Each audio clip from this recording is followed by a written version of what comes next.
हरे कृष्णा दोस्तों, आप देख रहे हैं वसुधैव कुटुंबकम चैनल। दोस्तों, जैसा कि आप जानते हैं कि वसुधैव कुटुंबकम चैनल सनातन संस्कृति की प्रचार हेतु श्रीमद् भागवत गीता यथारूप घर घर पहुंचाने का संकल्प लिया है। और जब भी मुझे अपने निजी कर्म से फुर्सत मिलता है तो मैं श्रीमद् भागवत लेकर निकल जाता हूं और किन्हीं सनातन प्रेमियों के घर में जाकर उनको मैं मुफ्त में देता हूं। यह श्रीमद् भागवत गीता वसुधैव कुटुंबकम चैनल की तरफ से दिया जा रहा है। एक चीज और मैं बताना चाहता हूं कि वसुधैव कुटुंबकम चैनल को 75% श्रीमद् भागवत गीता इस्कॉन मंदिर अयोध्या के द्वारा श्रीमती उर्मिला दीदी के सानिध्य से हमें मिलता है। आज फिर मैं एक राष्ट्र निर्माता के घर आया हुआ हूं। ये एक शिक्षक हैं बिहार गवर्नमेंट के और मैं इन्हीं को श्रीमद् भागवत गीता प्रदान कर रहा हूं।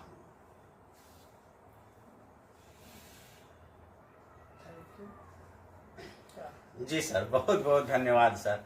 अब मैं चाहूंगा सर कि आप अपने बारे में छोटा सा परिचय दें सर, बुलंद आवाज में। सर, कहा जाए तो मैं उस धरती से हूँ, उस प्रखंड के वासी हूँ जिस प्रखंड में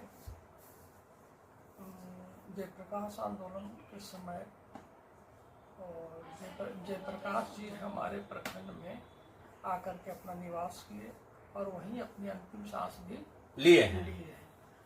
उस प्रखंड में एक छोटा सा गांव है जिसका नाम केवाली है। और प्रखंड का नाम सर? प्रखंड का नाम कौआकोल प्रखंड, यानी जिला नवादा, बिहार। तो दोस्तों, कितना सौभाग्य की बात है कि जयप्रकाश नारायण भारतीय संस्कृति की, भारतीय इतिहास की बहुत बड़े नायक, और वो कानून के डर से छिपे थे और जंगल में, वो जंगल है कौआकोल का जंगल, शेखो दौरा आश्रम के नाम से प्रसिद्ध है और जिला नवादा में है। ये वहीं के बगल के निवासी हैं। तो सर, आज के परिप्रेक्ष्य में श्रीमद् भागवत गीता हम सभी मानव जीवन में क्या उपयोगिता है सर, इसके बारे में कुछ बताया जाए। श्री कृष्ण जी के बारे में कुछ बताया जाए सर। सर, गीता कहती है कि हम अपने कर्म क्षेत्र से जी, जो हमारा कर्म है उस कर्म में सत्यता लाए। ये नहीं गृहस्थ जीवन में है तो कुछ न कुछ तो मैंने क्या कहते हैं लीक से हटके काम करना पड़ता है। जी जी जी। लेकिन फिर भी आपके दिमाग में हर समय रहनी चाहिए कि हम सत्य हैं और सत्य करें। सत्य करें, ये भी कृष्ण बोले थे, ऐसा कहते गए। जी जी जी जी। एक चीज सर, आपका गोत्र क्या है सर? हमारा गोत्र तो सांडिल है जी। ओह, सांडिल्य गोत्र, यानी सांडिल्य मुनि के वंशज हैं। चलिए, अभी के वर्तमान समय में सर, जब मैं सनातन धर्म की बात करता हूँ, सनातन संस्कृति की बात करता हूँ, तो बहुत सारे भेद प्रकट होते हैं जिसके कारण हमारी सनातन संस्कृति में कहीं कहीं कमियां नजर आती है, जिससे कमजोरी उत्पन्न होता है। तो सर, कुछ बताएं कि भेद कैसे खत्म हो। जैसे एक दो को हम पॉइंट देते हैं। ये जातिवाद का भेद, जो बहुत जहरीला भेद है, ऊंच नीच का भेद, और भी बहुत सारे हैं, लेकिन एक दो हमारे समाज में शिक्षा का अभी तक सभी जगह नहीं पहुंचना। तो इस पर क्या विचार आपका है सर? आपने बात बोला सर। पहला बात है जाति धर्म का भेद। तो देखिए सर, ये सदियों से चला आ रहा है जाति धर्म का भेद। ये संभावना है कि न मिटेगा ही नहीं। जब तक मिटेगा नहीं तब तक मतलब कल्याण भी नहीं होगा। कम तो हो सकता है। हाँ, कम हो रहा है। जैसे जैसे शिक्षा जा रहा है नीचे तक, जी जी, वहाँ से बदलाव शुरू भी हुआ है। शुरू हो गया। और ये देखेंगे 2-3 साल के अंदर या 5 साल के अंदर तो बहुत सारे वर्ण विभेद की जो पराकाष्ठा थी उसको हम लोग पार कर लिए। यानी खत्म हुआ। अब बात ये है कि वो कहाँ तक कारगर होगा, लेकिन अगर निचली स्तर तक ये शिक्षा पहुंच जाए, जी जी, जहाँ जाना चाहिए, जहाँ मेन फोकस है, वहाँ अगर निचली शिक्षा पहुंच जाती है तो वहाँ से 100% इसका शुभारंभ हो जाएगा। लेकिन बहुत सा इसको डिस्ट्रक्टिव सोच के लोग जो है जी, वो क्या करते हैं, उसको डाइवर्ट करते रहते हैं। अच्छा, डाइवर्ट इसलिए करते रहते हैं कि आपको जो है सवर्ण लोग बहुत सताया है, ये किया है, वो किया है, जब ऐसी कोई बात नहीं है। जब कोई से कोई बात नहीं। सवर्ण जो थे, आज जिसको कहते हैं, जिसे जमींदार की बात लेते हैं, तो जमींदारी प्रथा चलती थी, तो वो बहुत से लोगों को अपने क्या कहते हैं उसको, अपने पैसे से और अनाज से उसको मतलब देते रहते क्यों कि तुम भी पलो, तुम बढ़ो। जी जी जी। लेकिन अब बात ये है कि उसको हम लोग गलत व्यू से लेते हैं, तो उसके बदले उसको खटाते थे, ये करते थे, उस पर जुर्म ढाते थे, अलग बात है, उसे तो सोचे अलग है, डाइवर्ट करने की बात है। जी जी जी। अब जरा सा शिक्षा पर आते हैं सर कि हम जितने भी सनातनी भाई बंधु हैं, चाहे बहन हो भाई हैं, अभी तक 47 तक ठीक है गुलामी में थे, लेकिन 50 साल से तो ऊपर हो गया है, लेकिन सभी भाई तक शिक्षा नहीं पहुंचा, जिसके कारण भी हमारी सनातन संस्कृति पिछड़ रही है। जितना डेवलप होना चाहिए उतना नहीं हो रहा है। नहीं सर, बात ये है कि हम लोग अपने शास्त्र को देखते ही नहीं। बिल्कुल, हम अपने शास्त्र को अगर देखना शुरू करें ना, जी जी जी, तो एकदम जाए उसके प्रति, यानी शास्त्र को देखना पड़ेगा जरूर। और यही कहता है, मूल मंत्र इसका यही है। शिक्षा का मूल मंत्र है शास्त्र। समझे? और शास्त्र को हम लोग साइड कर दिया। अब विज्ञान को पूर्ण रूप में लेके चले हैं, तो बिना शास्त्र विज्ञान कहाँ आएगा? विज्ञान का जन्म ही शास्त्र से हुआ है। जी जी जी। अच्छा, एक चीज और सर, आप शिक्षक भी हैं सर, 1-2 साल पहले जहां इस्लाम का उदय हुआ अरब, वहां के शासकों ने श्रीमद् भागवत गीता को अपने शिक्षा पाठ्यक्रम में शामिल कर लिया। इसका मतलब है वहां के लोग इसका अध्ययन करना शुरू कर दिए हैं। कोई हल्ला हंगामा नहीं, कोई भेदभाव नहीं हुआ सर, बहुत बढ़िया चल रहा है अभी तक। जिस भारत भूमि में सनातन संस्कृति का उदय हुआ, आगे बढ़ रहा है, यहाँ के पाठ्यक्रम में अभी तक श्रीमद् भागवत गीता को शामिल नहीं किया गया है या स्थान नहीं मिला है। तो क्या मिलना चाहिए? क्या मिलने से कुछ लाभ होगा? क्या इस पर विचार है? यहाँ जो हमारा भारत लेके चला है, इसको कहकर चला है कि धर्मनिरपेक्ष देश है। ठीक, आप कह रहे हैं, और इसका डंका पीट रहे हैं पूरे दुनिया में। जी जी, है ना? तो धर्मनिरपेक्ष देश में कहना मतलब है कि शास्त्र को आगे आप नहीं लेके रखे।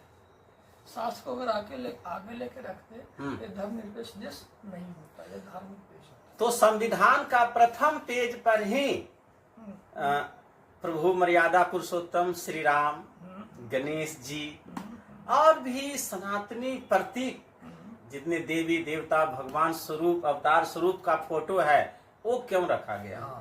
वो इसलिए रखा है कि आप जाने अपने जो सनातन के क्या कहते हैं उसको, संस्थापक कहिए। सनातन के संस्थापक नहीं, संस्थापक शब्द नहीं है, तो सनातन के महान आत्मा। हाँ, ये भी कर सकते हैं, महान आत्मा भी कर सकते हैं। और इसकी महत्ता बताना चाहते हैं। ये एक लेके चले हैं, क्या कहते हैं उसको, श्री राम लेके चले हैं कि आप कैसे, मैंने क्या कहें उसको, कौन सा शब्द दें, कैसे जीवन जिए, जीवन जीने की एक कला, मैंने क्या कहते हैं, कितना कॉमन मिनिमम पॉलिसी लेकर के चले हैं। अच्छा, मतलब ये हुआ, हाँ, कॉमन मिनिमम पॉलिसी कि आप कैसे डिवोटी बनोगे, कैसे अपने कर्म को पूरा करोगे, ये। और एक भगवान श्री कृष्ण थे जो कहे हैं कि नहीं, ये ठीक नहीं है, इस रास्ते से चलो। मतलब सत्य के साथ भी हो, ठीक है, लेकिन अपने उससे नहीं हटो जो तुमको हटाना चाहता है। बिल्कुल, उससे नहीं हटो। यानी यहाँ तो अधिकार की बात झलकती है सर। अधिकार पर अड़े रहना, आपका जो अपना अधिकार है उस पर उधर रहो। इन्होंने तो कर्म का भी सिद्धांत दिए सर। पूरी दुनिया में कर्म का सिद्धांत अगर देने वाले हैं तो योगेश्वर मर्यादा श्री कृष्ण यही हैं। तो हमको बताएं। हम अपने बाल बच्चों को कैसे सनातन संस्कृति को मूल तत्व बतावे, क्योंकि डरते हैं, ऐसा लगता है कि जहां बता देंगे तो पता नहीं उसका डिमोशन हो जाएगा। वो बताने से भी बात नहीं है, तो हम उसमें अपने बाल बच्चे में अगर आप करते हैं, हम करते हैं जी, डेली, जैसे गीता पाठ है ना, रामायण का पाठ है, डेली अगर कुछ करते हैं वो अपने घर में अनुष्ठान के रूप में करें, पूजा के रूप में करें, ऐसे ही लेके मैंने जनरल रूटीन में बैठ कर पढ़े, तो ऊपर भी कुछ ना कुछ आपके बच्चे उसको करके सीखेंगे। ये नहीं कि हम नहीं करें और बच्चों को प्रवचन दें, तो ही नहीं होगा, तो ही नहीं होगा। हम मोबाइल लेके दिन में बैठे रहे, अब बच्चे से बोले कि भागवत निकालो जी, गीता निकालो जी, रामचरितमानस निकालो, तो ये नहीं होगा ना। तो इससे अर्थ हुआ कि पहले हमको चलना पड़ेगा, है ना, पहले हमको धर्म के क्षेत्र पर कदम बढ़ाना पड़ेगा, तब पीछे वाला पीढ़ी अपने आप उस पर कदम रखेगा। वाह, ये तो बहुत अच्छा बात की सर। अभी वर्तमान समय में सनातन धर्म में अधिकतर जितना पूजा पद्धति है सब प्रकृति से रिलेटेड है।